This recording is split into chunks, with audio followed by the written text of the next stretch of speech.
Hey, what's up, y'all? This is Cliff again. Hey, man, I'm gonna tell y'all a little story. This happened, man.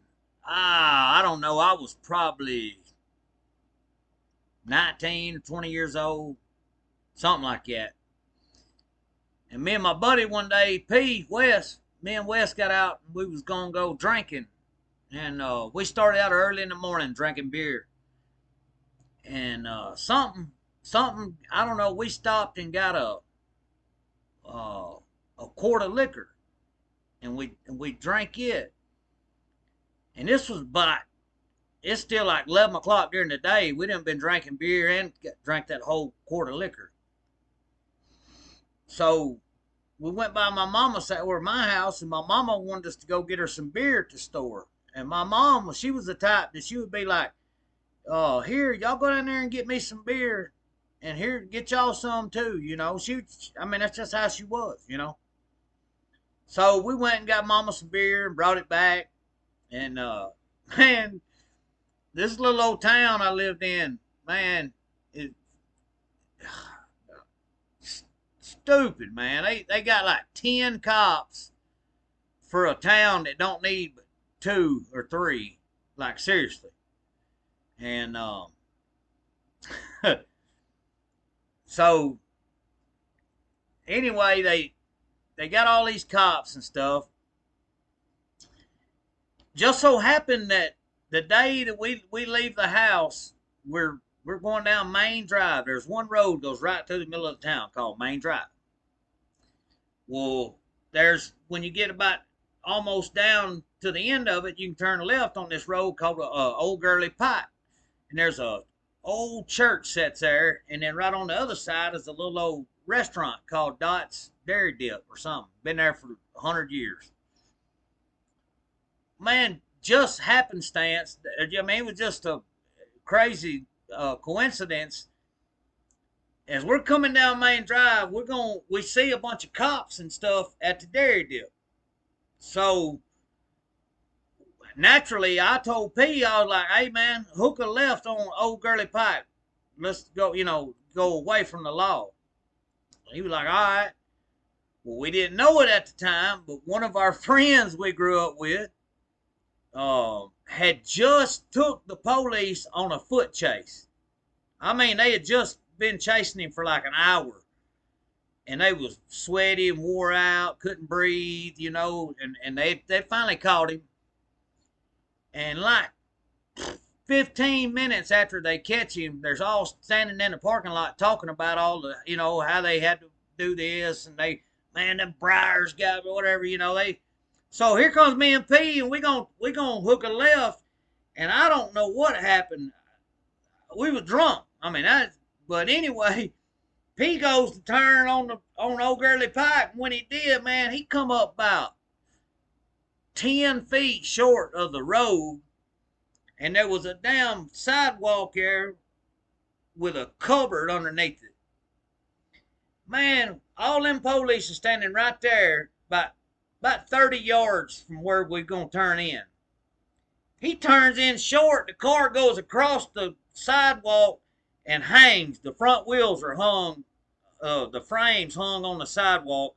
The front wheels are hanging off the side. We in a Honda Accord, about a 98 Honda Accord, 94 or something, I don't know. Well, when I realized that what's going on when the car ain't going nowhere, we seen them, and they was looking. I told P, I said, "Let's go. Let's get on these feet." So I bail out, man, and I'm gone. And a volunteer fireman, he was a good old dude. We ended up talking about it years later, and joked about it. But at the time, it was serious, And but anyway, P takes out down the other sidewalk, and he's a big old dude. He's like 6'3", 180, 190 pounds, and he ain't real coordinated. And he was running, and he went to go jump across the ditch onto the road and follow me. Well, once again, he come up about a half a step short. Boom, face first. They got him right off the rip, cuffed up. Well, I'm running, and I run up in behind Sarah Thompson's grandma's house, and here, I think it was her house, yeah. One of them houses right there behind on old Girly Pike. But I go running up behind this house, and here comes the volunteer fireman dude, and I run around the back of the house, and I know there's a big barn back there. I'm talking about a huge barn, man. And I was like, I'm gonna get to that barn. Well, when I turned the corner of the house, it was a clothesline there, and I went around it. And dude was on my heels, man, and all of a sudden I heard, and I guess that clothesline got him, And I was like, all right, I'm good now. He's gone. He's done. So I run down in that barn, and I'm telling y'all, this barn's like, shit, it's 75, 80 yards long. It was one of the longest barns I've ever seen. And it was just covered in hay. They didn't even use it no more. I mean, the floor was just that deep in hay, man. No lie. So I run up in there, and I go to the very back, and I lay down on the ground, and I cover myself up with that hay. Well, the police got a search going, man. I'm talking about they got all kind of people out there looking for me. Y'all, I shit you not. They walk up in this barn, and they got flashlights shining, and one of the police walks about, man, probably 10 or 15 steps from me. And I'm laying there trying not to breathe, and I'm looking straight up, and I can see all these cops in there, and all of a sudden they said, well, you ain't in here. Come on, let's go. And I was like, hell yeah. I was like, hey, I got it. I got away. P going to jail, but I got away. So when they left, I got up, and my thinking was it was raining, and my thinking was, man, if I get up and get out here in these woods and just lay down for a while, they not gonna come out here in these woods in this rain and stuff and be looking for me like so. But if I would have just laid in that barn and not moved, I would have been okay. But when I got up, I got out in the bushes, and they could hear me. And then all of a sudden, I'm laying down, and at the time, like I said, they had like 10 cops. They had like 8 cops and 2 auxiliary cops, and one of the auxiliary cops was a mechanic at the shed where they worked on their cop cars and the city dump or whatever, their dump trucks and road graders, whatever. He was a mechanic. But in his off time, he rode around with the police and, wanted to be a police so bad. And, but he couldn't pass the physical test or whatever. But anyway, I'm laying in the bushes, and all of a sudden, this mag light's shining in my eyes. And I'm like, hey, the law, hey, they got me, Dude's like, get up off the ground, turn around. And I can't see. I'm just assuming it's the police, okay? Because I can't see nothing but that flashlight. So I get up and turn around, and the dude cuffed me up now. And then we walk all the way out to the road, and the whole time I'm thinking this is the cop that's got me because he's walking behind me. And I didn't say nothing, I'm just walking. And we get out to the road, and I see the cops, and it's one of the cops that I think's got me. So I turn around, and I look, and it's this fucking dude, Bobby, what was his name? Bobby Hill. Bobby Hill was his name, and he was a mechanic down there. And man, I told him, I said, Bobby, he had on the mechanic outfit and stuff. And I told him when we got to the road, I said, Bobby, if I'd have known that was you out there in them bushes, I would have beat the dog shit out of you and run. You ain't no cop, And I told him straight up. I said, man, if I'd have known that was you, I would have kicked your ass right there in them woods and went on. But anyway, me and P, we go to jail, and I remember this dude, Bobby Hill, his cousin ends up come bailing me out. And I'll never forget when I left the jail, I said, P, I said, you good? He like, yeah, mom and them's coming to get me. And man, look here, this was in the old Madison County jail, the one in the courthouse up on the 9th floor. They had a bench. It was about this wide all the way around it. And I'll never forget when I left, old P had a brand new roll of toilet paper squeezed up behind his head like a pillow. sleeping like a summer gun, man. There was people in there arguing and stuff, people pissing in the floors and stuff. Like, it was, man, there was some crazy days. But yeah, man, that um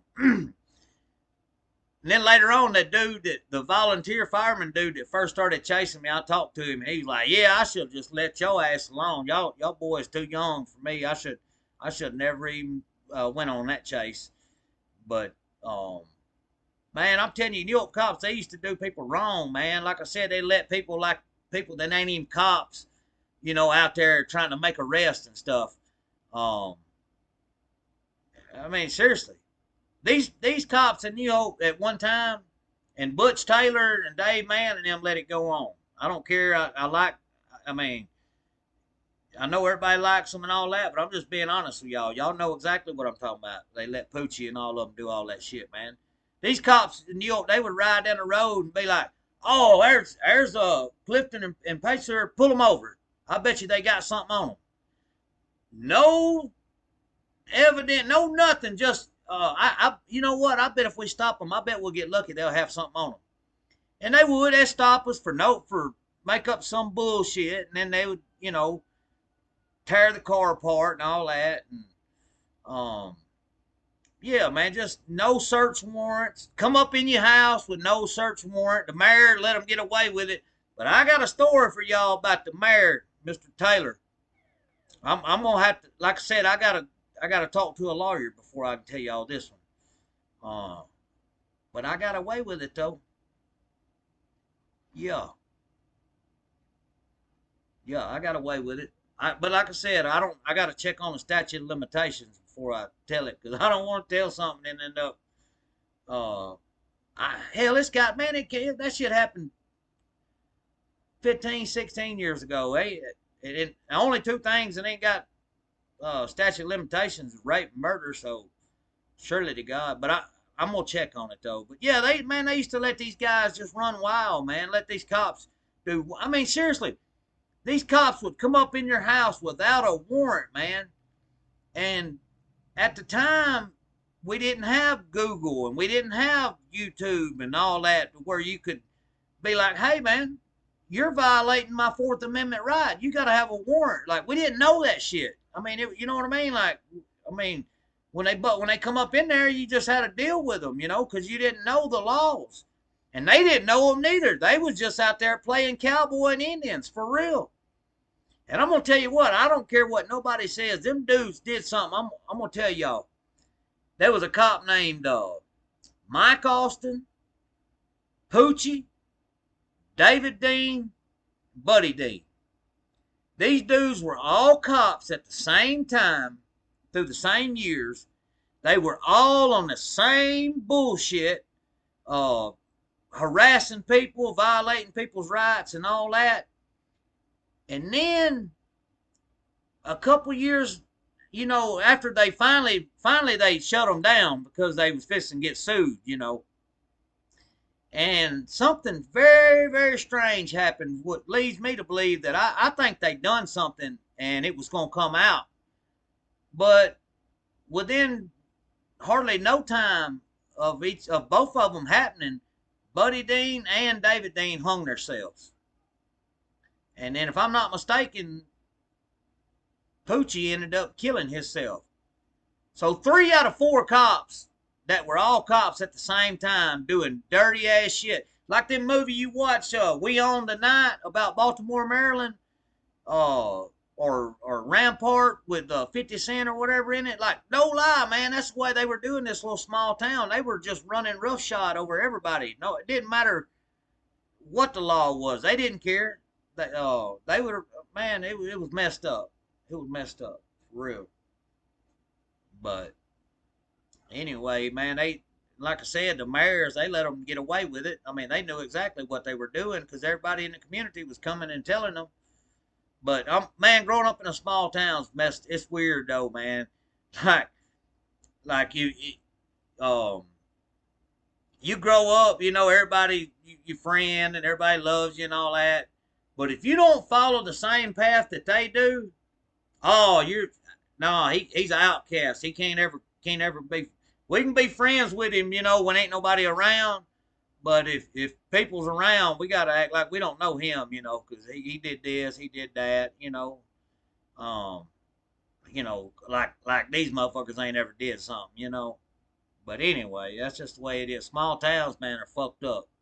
I'm gonna be 100% with you. Small towns are fucked up, especially small towns in Alabama, man, where it's a bunch of damn country people.